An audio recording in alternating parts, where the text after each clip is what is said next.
अच्छा प्रेमियों, तो एक दरवाजा बनाया, न बैल में, न बकरी में, न कीड़े में, न मकोड़े में, न सांप में, न गुजर में, न हाथी में, इसी मनुष्य शरीर में बना दिया दोनों भावों के बीच में। इसी को कहा गुरु नानक साहब, जब इस दरवाजा से पार करके और उस मालिक को प्राप्त किया तो कह दिया इस शरीर क्या है? गुरुद्वारा है। जब इसी शरीर को प्रेमियों, जब अंदर में साधना करके और मोहम्मद ये गोस्वामी जब महाराज ने ऊपर गए दर्शन किए तो उन्होंने इस शरीर को कहा कि बड़े भाग्य मानुष कर पावा, असुर दुर्लभ सदग्रंथ ही गाओ। सारा ग्रंथ कहते हैं कि ये दुर्लभ शरीर है, दरवाजा है जाने का।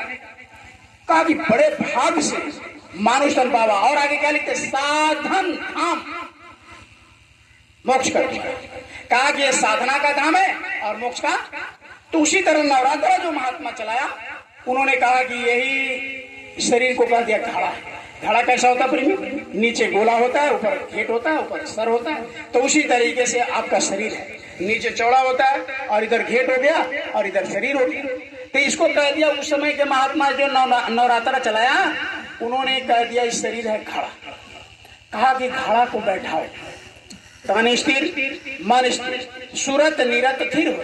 अब देखिए हमारे सत्संगी भाई या किसी का काम है, माला करेंगे, मच्छर भी मारते रहेंगे। अब मोबाइल आएगा तो वो देख लेंगे, कर मोबाइल पर फिर अरे भाई कहां से बनेगा?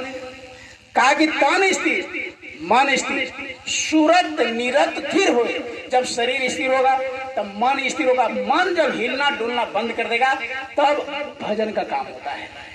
अब हम माला कर रहे हैं, इन्हें कोनो भैंस के लेते लगा दिया हो तो या सब सुना रहा है, कभी नहीं होगा। आपको जब तक बाहर से आवाज आएगा कभी नहीं। तो इसीलिए गुरु महाराज ने कहा कि चादर ओढ़कर एकांत बना लो, कि ताकि कोई देख कर तुमको कोई टोका टोकी नहीं करेगा। कहा कि आंख कान मुख बंद करो और नाम प्रभु का ले, अंदर के पट तब खुले, बाहर से पट दे। ये रामचरितमानस में गोस्वामी जी कहा कि बाहर के पट क्या है? आंख, एक कान खुला हुआ है ये पट है, आंख खुला हुआ है ये पट है, मुंह खुला हुआ है पट है। इसको बंद करना पड़ेगा। आंख कान मुख बंद करो तब अंदर में नाम लेंगे। तब तो हम लोग को तो सब सुनाते रहता है कि बस जा रहा है, ट्रक जा रहा है, मान लो कर लेते, तो कैसे होगा? वो ऐसे एकांत बना लेना है कि हमको बाहर का भान ना हो, तब एकाग्रता आएगा, तब होगा। तो प्रेमियों, इसी तरह से वो नवरात्रा चलाने वाले महात्मा ने कहा कि भाई तुम घड़ा बैठाओ, उन्हें शरीर को कहा बैठाओ। अब क्या है प्रेमियों, सांचों के घड़ा कुम्हार से ले आता है और देवी माई लंग बैठा देता है पंडाल में, अपने बउआते रहता है। ब्राह्मण के रे इसको बैठाना था, इस घड़ा को बैठाना था। आपको 9 दिन 3 दिन 3 रात, रजोगुण 3 दिन 3 रात, सतोगुना 3 रात, तमोगुण 3 तिहाई 9 दिन का ये इसको ही काटा, हिला डोला नहीं था। अब अपने माइक लगा दिया, पंडाल बना दिया, अपने मेला ठेला सब नाच ड्रामा ला दिया और आंख फाड़ फाड़ के देखता है, कान चीर चीर के सुनता है। अब कोई कहता है उसका 1 लाख का मूर्ति आएगा तो हमारा 2 लाख आएगा, उसका 4 गो ट्रैक्टर से भसान होगा तो हमारा 5 गो। एक कंपटीशन अभी थोड़ी है।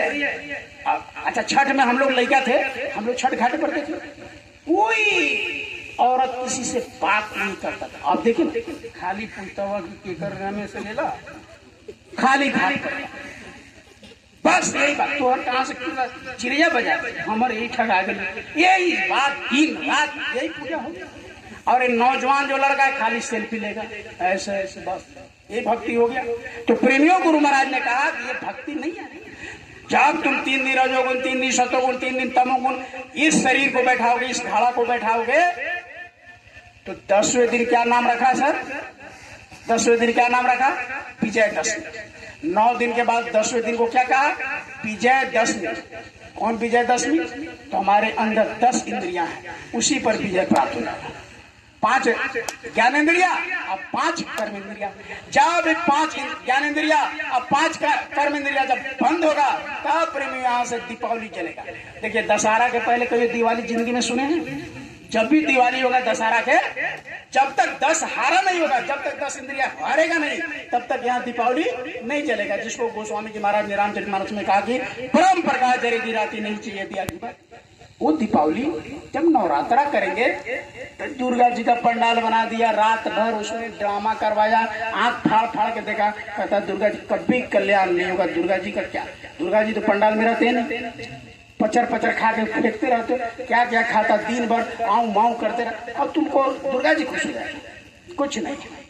गुरु महाराज ने कहा कि तुम्हारे अंदर रावण है, दशानन, 10 इंद्रियाओं के जो चक्कर में रहता है वही दशानन, उसको मारो, 10 इंद्रियाओं को मारो, तब तुम्हारे अंदर राम प्रकट होगा। राम इस मन, जब तुम्हारा मन बलवंत हो जाएगा, अभी मन क्या बकरी के समान हो गया, मैं रसगुल्ला देख लिया वही पर ललच गया, थोड़ा सा 1-2 रुपया का लालच दे दिया वही पर ललच गया, कोनो दिन भर सीता आराम, शाम को 250 ग्राम में कर दिन भर डूबा तरह। तो ये भक्ति थोड़ी है। भक्ति किसे कहते? गुरु महाराज कहा कि तुमको पता नहीं है, अरे ये दुनिया कुछ नहीं था, न तुम था, न देवी, न देवता, न ब्रह्मा, न विष्णु, न राम, न कृष्ण, कोई नहीं था, न ये धरती था, न आकाश था, न पता था क्या था? ये आत्मा कैसे यहाँ गई? गुरु महाराज ने समझाया, फिर नहीं तो हम लोग को भी कुछ पता, हम लोग भी वही कर्म कांड में फंसे रहते। लेकिन गुरु महाराज का मौज हुआ, कहा कि भाई तुम ये नाम ले और यहाँ तो फंसा लिए गए।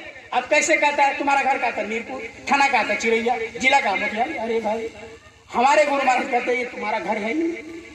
अब इसीलिए महात्मा को जग वाले यानी पैर हो जाता है। वो कहते हैं कि तुम्हारा देश नहीं है, हम लोग कहते हैं हमारा मोतिहारी, पूर्वी चंपारण, भारत देश हमारा है। अब और संत कहते ये नहीं है तुम्हारा। अब क्या था भाई? तो ये जब देश दुनिया कुछ नहीं था तो ये आत्मा कहाँ थी, हम लोग थे कहाँ?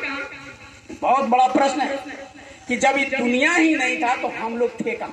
क्योंकि आत्मा न मरती है न जन्मती है भाई। तो ये आत्मा थी कहाँ? गुरु महाराज ने कहा कि ये आत्मा, बड़ा प्यार से पूछ रहे, थोड़ा सा 2 लाइन, क्योंकि जाना भी मोतिहारी हम लोग को है ना, तो समय से ही बंद कर देंगे, 5 तो बज ही गया है, बस 10-15 मिनट में खत्म कर देंगे, क्योंकि भंडारा भोजन भी करना आप लोगों को, तो रात हो जाएगा, चलना भी है, तो ज्यादा नहीं, बस थोड़ी देर और 2 शब्द, क्योंकि बहुत दया किया महात्मा ने। बताइए गुरु महाराज, आज के डेट में 17 फरवरी, यहाँ राम विनय भाई बैठे हैं,